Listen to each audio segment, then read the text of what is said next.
Hello everyone, it's Lily, and today I'll be making a review video on a game called Birushana Senki. Now this game is actually planned for localization in the future. We have not got a release date yet, so I don't know when. However, I am kind of looking forward to sharing, like fangirling over the characters with everyone, so hopefully it's soon.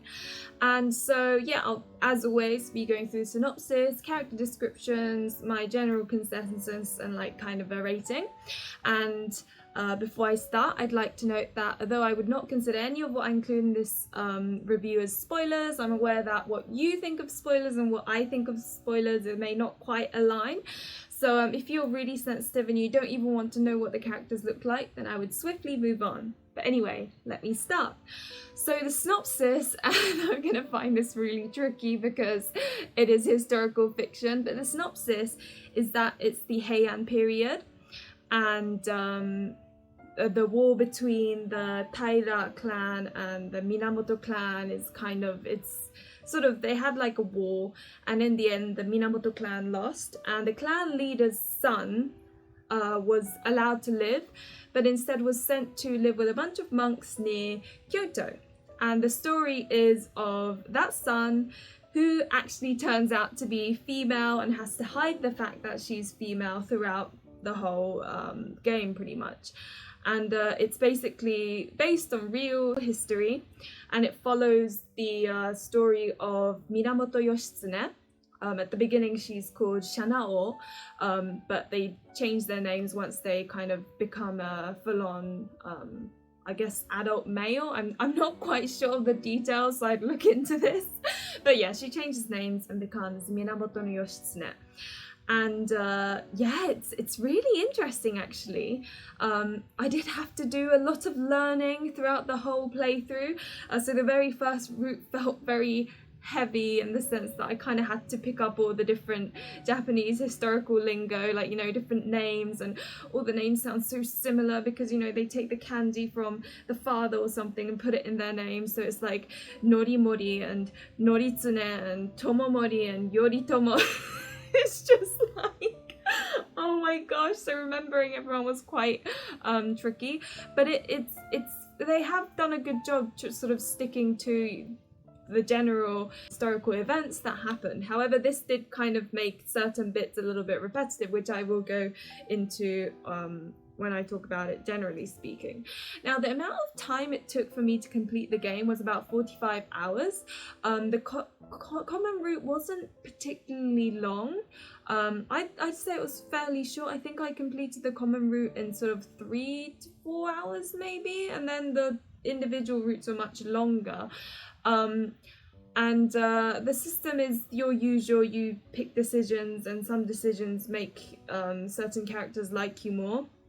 The common route kind of splits in two in a way, so if you pick certain options, you end up going like having the option of these two characters and then the other two characters. There is a lock, so there are 5 characters. You've got Shungen, Benkei, Yoritomo, Tomomori, and Noritsune. So those are the 5 characters you can complete, and depending on your choices, you either have the option of the pair or the other 3 type of thing. And Yoritomo and Tomomori's routes are locked, so you need to complete one of the other characters' routes in order to unlock them. However, I will go into kind of more detail in recommended route order and things. But yeah, it took me about 45 hours to complete. The common route was approximately maybe 3 to 4 hours of gameplay.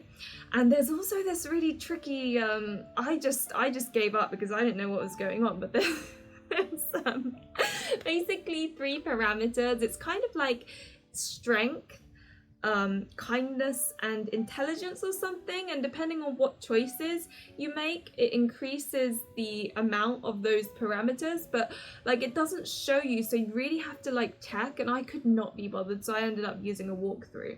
But yeah, so that's kind of like the system and general overview of the common, as well as I guess individual route was probably, I don't know, how long did it take me? Probably maybe like 6 to 7 hours. As I said, it took me about 45 hours. There is a skip function which makes completing the game much quicker. Now, the fun bit, talking about the characters. So I went in the route of, I'll tell you the routes at the end because I'm gonna go into a little bit more detail on that. But the first character I played was Taira no Noritsune. Note that although the main character is on the Minamoto clan's side, there are two completable characters on the Taira clan side, which does make it quite interesting, and I think I enjoyed that quite a bit. But the first one I played was the Taira clan's Taira no Noritsune. Yeah, Noritsune. Every time I'm like, is that correct? But I believe it's Noritsune. And he is the nephew of the head of the Taira clan, so the opposing clan. And he's very different from the other family members in that. So what's happened to the Taira clan is that because of how much they have risen in power, they have become very relaxed. You know, everyone's more sort of beautiful and flowery. They don't really care too much about battles and their strength and all of this. However, Noritsune is very different. He's focused so much on skilling up that he's just considered a little bit different from the others, and he is really powerful. And throughout the whole route, honestly, the whole route, he's constantly wanting to fight 1v1 with the main character. And I think, you know, initially I found it a little bit like, ugh, not again. But it makes sense. Once you play the route, you'll know what I mean. It makes sense. And I would really recommend playing him first. No questions asked, because you want to play his route without knowing anything about the main character. You want it completely fresh. You really want to play his route without knowing any details about the main character, because the moment you know about the details, it's not as beautiful as it would feel if you were to play him at the very beginning, I think. And note that this game has a happy love ending and a tragic love ending. And in the happy love ending, everything's fairly happy and things are fine. But the tragic love endings, oh, it's so bittersweet and so beautiful. I'm pretty sure it'll make some of you cry, I think. I tend not to really cry with these games, but like not anymore, but I think some people will cry because some of those scenes are like incredibly tragic. And however, Noritsune's tragic love ending, the CG, honestly, I kid you not, has risen to be my #1 favorite CG. Like, it's replaced any CG that I adored. It's just become #1 because of the build up of the story and how it ended up in this tragic end. And honestly, I know I keep on saying it, but it was so beautiful. Like, I just yeah, so that's Noritsune, and it's a very powerful samurai, really. The second one I played was Benkei. Now, Benkei is on the Minamoto clan side, and he's this really big bulky guy that looks a little bit old. I guess he kind of is. And he becomes a servant of the main character, sort of in the end of the common route, if you pick his route. And he is kind of adorable in like a guard dog way. He wasn't really my type, and he definitely didn't become my favorite, that's for sure. But I really did appreciate his route in that he had the loyalty he had for the main character. The lengths he would go to defend and protect this main character was incredibly adorable. Now, if only he didn't look like an old man, I think I would have liked him more. So he's a bit of a big puppy character, but not the big puppy that I typically like. But he was really good in how much he would protect the main character, and you know, and he does know about the main character's secret from quite early on, and yeah, it is a sweet route. Now, the third character I played is Shungen. Now, Shungen is the main character's childhood friend, basically. He, alongside the main character, grew up in this temple, and so they've known each other right from when they were babies, basically. So they're like brother and sister almost. And he really knows the main character. He knows the fact that she's a female right from the start, and he's really supportive. He tries to do his best to make sure that no one finds out about her real gender, and it's your typical classic case of childhood friend. And it is quite interesting because Shungen's route gradually allowed you to see a bit more about sort of certain truths and information about the main character. So I think he was quite a good one to play third, maybe second, I don't know. As I said, I'll go into a little bit more detail later on, but he was very sweet. Now the only thing I really had a problem with is that he looks quite feminine, and I really like manly characters, so I would say he wasn't really my type, but his voice acting was really good, and I did think that overall the route was quite deep, although it did have moments where it wasn't like a piercing sad tragedy that's gonna make me cry, but it had this like kind of almost, it made me feel a little bit depressed in this route, and if you play it you'll probably see why, but it gave me that kind of hit in the stomach, punch in the stomach kind of sad feel about it. And yeah, I don't know, I liked him, but I did feel a little bit low when I played that route. Now the fourth character I played is Yoritomo, Minamoto Yoritomo, which is the half-brother of the main character. Yeah, I know. I'm surprised this game was allowed to be played in English. Like, I'm surprised it got localized, because, you know, half-brothers, like, I mean, it doesn't bother me. I say, like, the reason that I probably am not that bothered about half-brothers and brother-sister relationship is because I don't have a brother, so I don't understand how it must feel to imagine dating your brother, you know what I mean? So to me, I don't really see it like that when I play these games. I just see them as like another guy, so it doesn't bother me.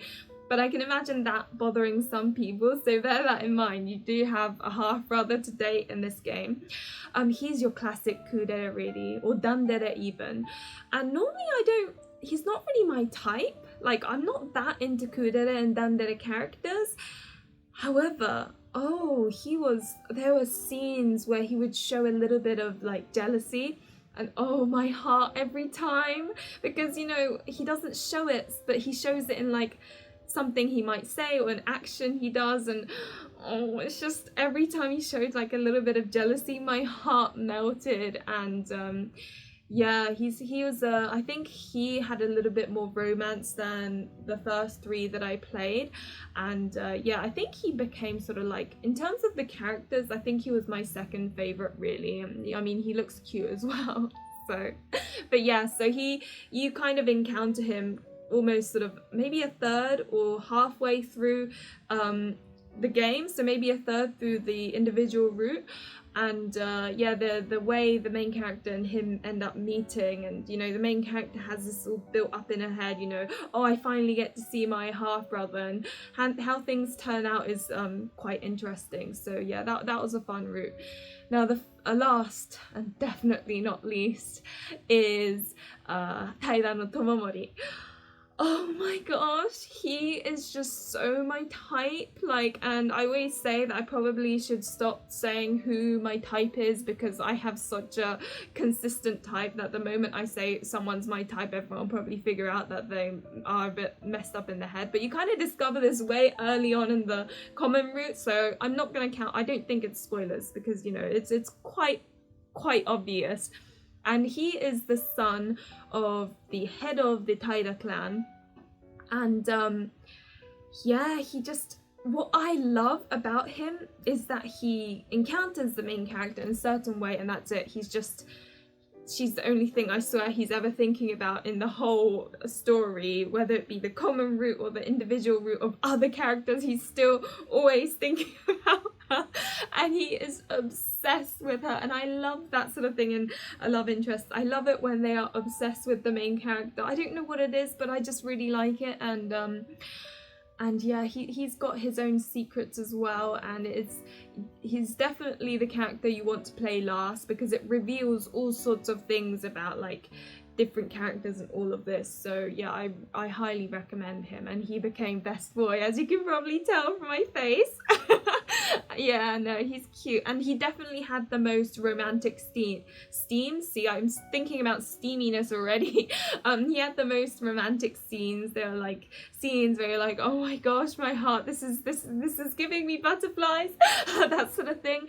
So if you're feeling like all the other routes aren't really doing it for you, you in terms of like there aren't really many sort of romantic cute scenes. Tomomori, yeah, he it's all there.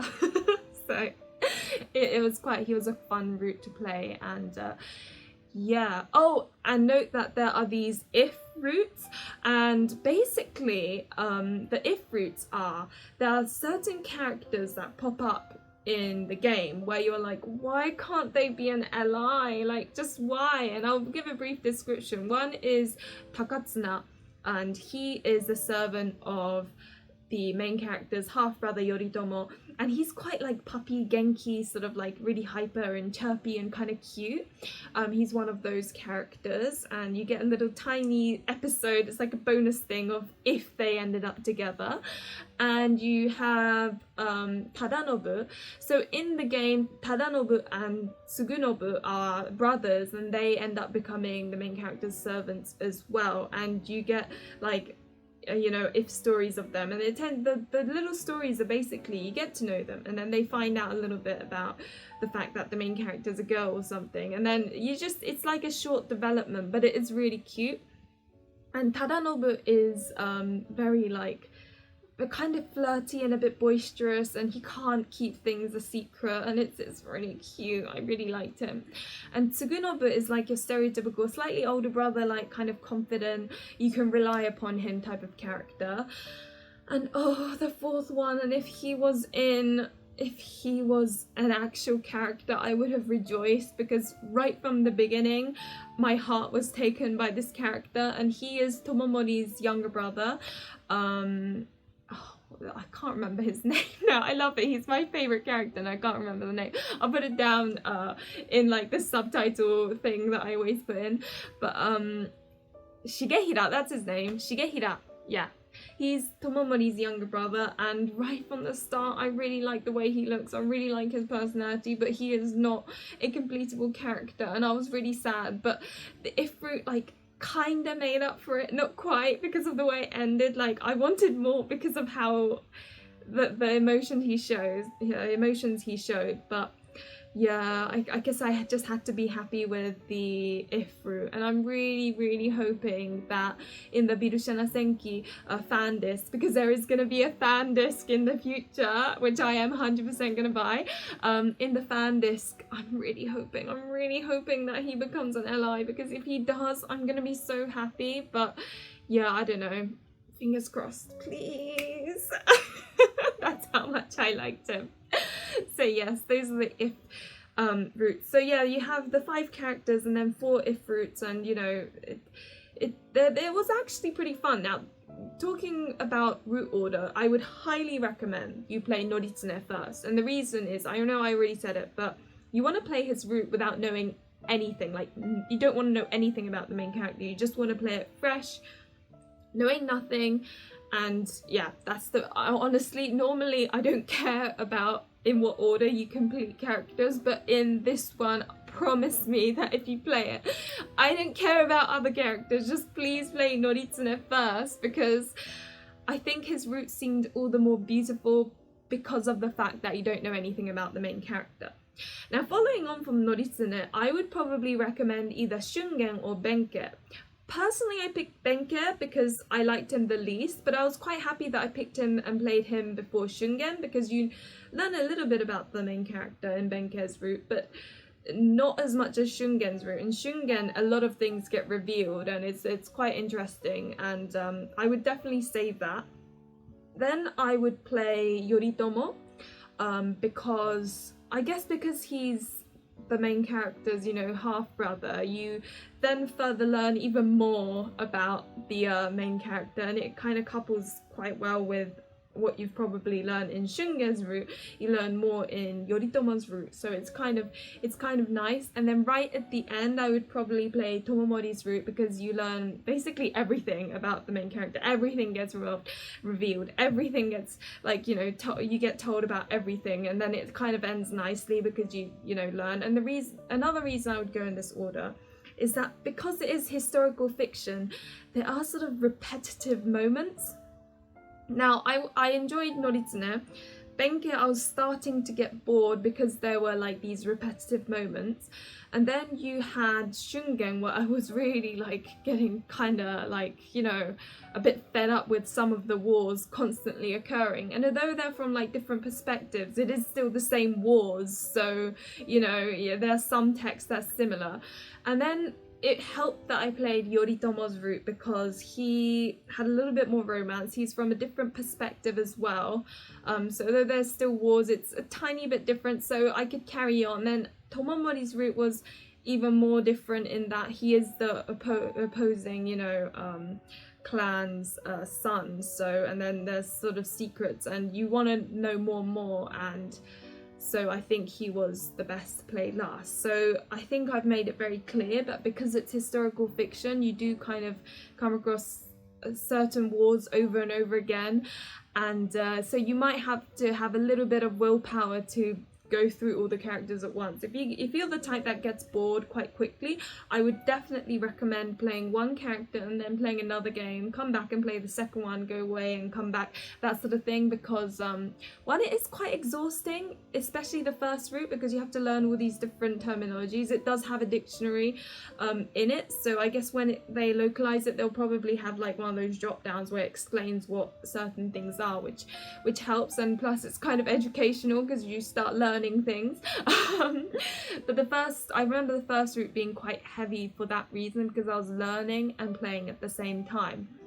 But yes, so as such, I would recommend, if you're not the type that's able to get through all routes in one sweep, I would highly recommend, you know, playing this, going away and playing Cafe Enchante or something, coming back, playing Code Realize after or something, and then coming back and then playing it. Do you see what I mean? I would definitely kind of play that one route and then go away and then come back, because otherwise you may get a little bit bored halfway through. At least I was gradually starting to find certain bits too repetitive. Now, my general thoughts. So normally I'm not really into historical fiction. I like the Taisho era and Meiji era. That era I'm okay with, but when it comes to like the war times, as I call it, like Sengoku era, Heian period, there was lots of wars, and I don't know, normally I'm not a huge fan because usually the romance is quite low, and in this game it was quite low. The only real route that had some steam was probably Tomomori's, and Yoritomo had a little bit too, but you know, the first three routes there was very little. It was very kind of, don't get me wrong, there's romance, it's just not the deep kind you get in other games, and that's quite typical for historical fiction. So I was actually not really, it was on my to play shelf for quite a long time. The only reason I picked it up was because I found out that it's going to get localized, and so I'm kind of like, yeah, it was there, it was on my backlog for a while, but I played it, and you know what, I was actually pleasantly surprised, because yeah, I don't know why, it was one of those games where I could not stop playing it. It was like 3 a.m. in the evening, and I'd be like, I should really go to sleep right now, but I want to know what happens next. And I think it's because of the way they reveal the truth about the main character, like who she is and all of that. It was just so interesting that I could not stop playing it, and it's not like one of my favorite games, but it left such an impact, probably because of the tragic ends that you come across. Now, I know there are many of you who don't like bad endings and you don't like tragic endings because you don't want to cry, but with this game, I personally thought that the tragic ends were better than the happy ends, particularly with some routes, like Noritsune's route. I feel like the tragic ending is more realistic and therefore more beautiful, whereas the good, like, happy love ending I felt was kind of like oh, that's nice, I like that, that's cute, but you know, it didn't leave that like boom, big impression in my mind.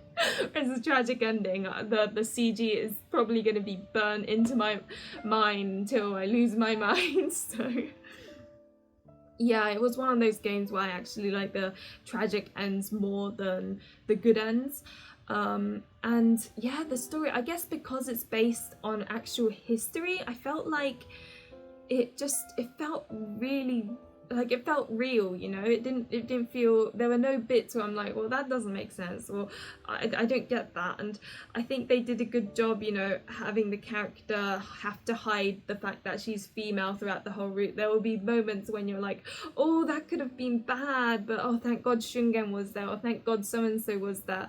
And I think they did a really good job kind of almost giving that a little bit of tension sometimes. And yeah, all the characters were realistic. I don't know, I can't quite put my finger on why, but I really enjoyed it. And again, I can't put my finger on why. It's not like one of my favorites, but it was a game where I'm really glad I played it, despite my lack of interest for historical fiction. But do remember, if you don't like bad endings, there is a good ending. And one of the reasons why it was on my backlog for so long was because I didn't know there were good endings. I thought it was just going to be tragedy, tragedy, tragedy. But no, it's good endings. So yeah, that's what my kind of like general what I have to say about it. If I were to give a rating, I would probably give it a 3.8 out of 5. It's kind of like, in me it kind of feels like it's on the same level as Pure Fiore Fated Memories. That game, I think I gave it like a 3.8 as well. If you're really into historical fiction, it would probably drive it up to like a 4 out of 5. But as someone who's not really that interested in it, I would have liked a bit more steam as well, so it kind of stays at 3.8 out of 5. But it's, as I said, that's still a good score, you know, it's higher than, you know, middle, so yeah, it was okay. And so now I shall move on to who I would and would not recommend the game to. So I would recommend the game to those who would love to learn about Japanese history, because there were like facts within the fiction. Of course, it may be a good idea to quickly research it afterwards and, you know, make sure that certain things are correct. But all in all, I think they were relatively good at maintaining accuracy. I would also recommend it to those who love like sort of serious, angsty kind of games, because there's a lot of serious stuff. I mean, this is not a comedy game, but I think that was really obvious from the fact that it's like, you know, you've got wars going on and all of that sort of thing. So yeah, I would recommend it to those who like serious games. I would recommend it to those who don't really like having too much romance. Like, I'm aware that some people feel a little bit uncomfortable when there's too much romance. So if you're someone who's not interested in guys, or you just want a good story, then I would recommend it, because yeah, it doesn't have that much steam. And I would also recommend it to those who love Eastern aesthetics and want like a Japanesey feel to a game, because obviously it's Japanese historical fiction, so you know it's going to be Japanese aesthetic, and you do, as I said, you do learn quite a bit about it. So yeah, I think that's it. Now moving on to who I would not recommend this game to.